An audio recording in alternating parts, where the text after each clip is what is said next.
প্রিয় পঞ্চম শ্রেণীর ছাত্রছাত্রীরা, গত ক্লাসে আমরা 5 নম্বর স্কুল পর্যন্ত করেছিলাম পরিবেশ ও বিজ্ঞানে। তো আজকে দেখো সেকেন্ড সামেটিভে 6 নম্বর স্কুলটা আমরা করব পরিবেশ ও বিজ্ঞানে। 6 নম্বর স্কুলটার নাম হচ্ছে বজবজ পিকে হাই স্কুল। তো এই স্কুলে প্রশ্নপত্রগুলো আমরা ঝটপট করে সমাধান করে ফেলি, চলো। প্রথমে বলছে কাজু বাদাম চাষ হয় কোথায়? না দীঘাতে। তোমরা জানো দীঘা পূর্ব মেদিনীপুর জেলায় অবস্থিত। এই দীঘাতেই কিন্তু সবচেয়ে বেশি কাজু বাদামের চাষ হয়। রাস্তার দুধারে কাজু বাদামের গাছ আছে। আজাদ হিন্দ ফৌজ বানিয়েছিলেন কে?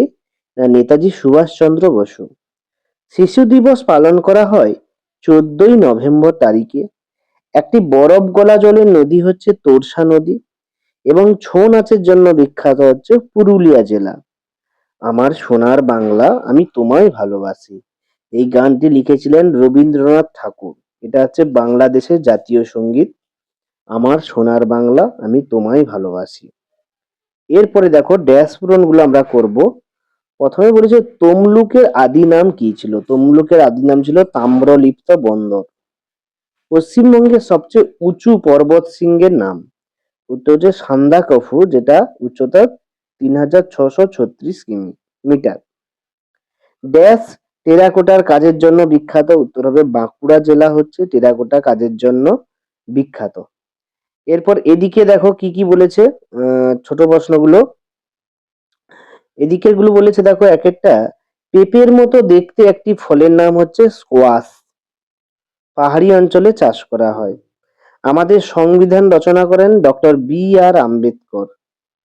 তারপরে দেখো এখানে সত্য মিথ্যা দিয়েছে যে এক সিংহ গন্ডার দেখতে পাওয়া যায় সুন্দরবনে। এটা ভুল, এটা জলদাপাড়া অভয়ারণ্য হবে। তারপরে বলছে আগে কীটনাশক হিসাবে ব্যবহৃত হতো তুলসী পাতা, এটা সত্য কথা।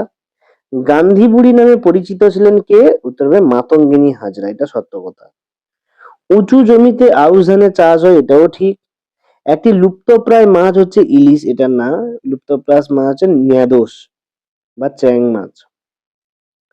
তারপরে দেখো এখানে দিয়েছে বাম স্তম্ভের সঙ্গে ডান স্তম্ভ মিলন।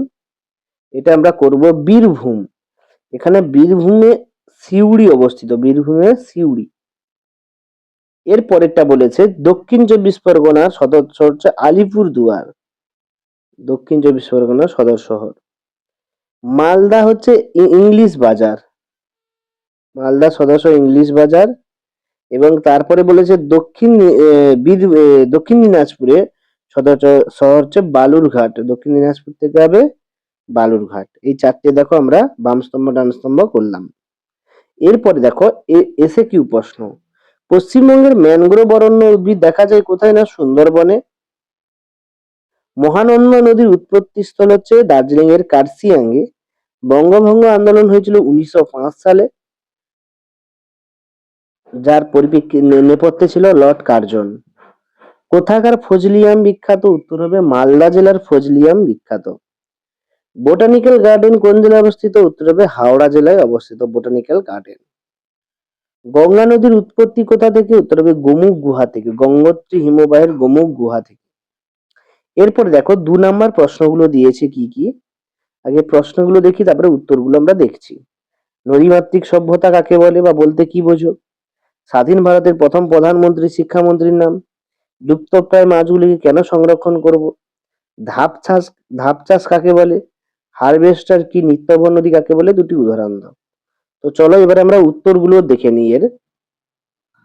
তো দেখো প্রথমে নদীমাতৃক সভ্যতা, নদীর তীরে গড়ে ওঠা সভ্যতাকে নদীমাতৃক সভ্যতা বলা হয়। যেমন উর্বর পলি মাটি পরিবহন সুবিধার জন্য মানুষ নদীর ধারে বসবাস শুরু করে, যেমন গঙ্গা নদী। স্বাধীন ভারতের প্রথম প্রধানমন্ত্রী ছিলেন পণ্ডিত জওহরলাল নেহেরু এবং শিক্ষামন্ত্রী ছিলেন আবুল কালাম আজাদ। এরপরে লুপ্তপ্রায় মাছগুলোকে আমরা কেন সংরক্ষণ করব? যাতে প্রজননের সময় তারা মাছ আরো দ্রুত বাড়ে এবং দূষণ কমে, সচেতনতা বাড়ানো জরুরি। তারপরে ধাপ চাষ কাকে বলে? পাহাড়ি অঞ্চলে ধাপে ধাপে পাহাড় কেটে যে চাষ হয় তাকে ধাপ চাষ বলে। হারভেস্টার হলো আধুনিক কৃষি যন্ত্র বা ফসল কাটা ব্যবহৃত হয় এবং সময় দুটোই বাঁচায়। নিত্যবহ নদী কাকে বলে? যে নদীতে সারা বছর জল থাকে তাকে নিত্যবহ নদী বলে। এই নদীগুলি সারা বছর সাধারণত হিমবাহ থেকে জল পায়, উদাহরণ গঙ্গা, ব্রহ্মপুত্র। তো এই হচ্ছে তোমাদের 2 নম্বর স্কুলের প্রশ্নপত্র। তো তোমরা যারা নতুন অবশ্যই তোমরা সাবস্ক্রাইব করবে, লাইক করবে, শেয়ার করবে। দেখা হচ্ছে পরের ভিডিওতে। এটা হচ্ছে 6 নম্বর স্কুলটা গেল। আগের ক্লাসে আমরা 7 নম্বর স্কুলটা নিয়ে আলোচনা করবো। দেখো 7 নম্বর স্কুলটা রেডি আছে, আমি তোমাদের সামনে কিছুক্ষণ পর ভিডিওগুলো দিয়ে দেবো।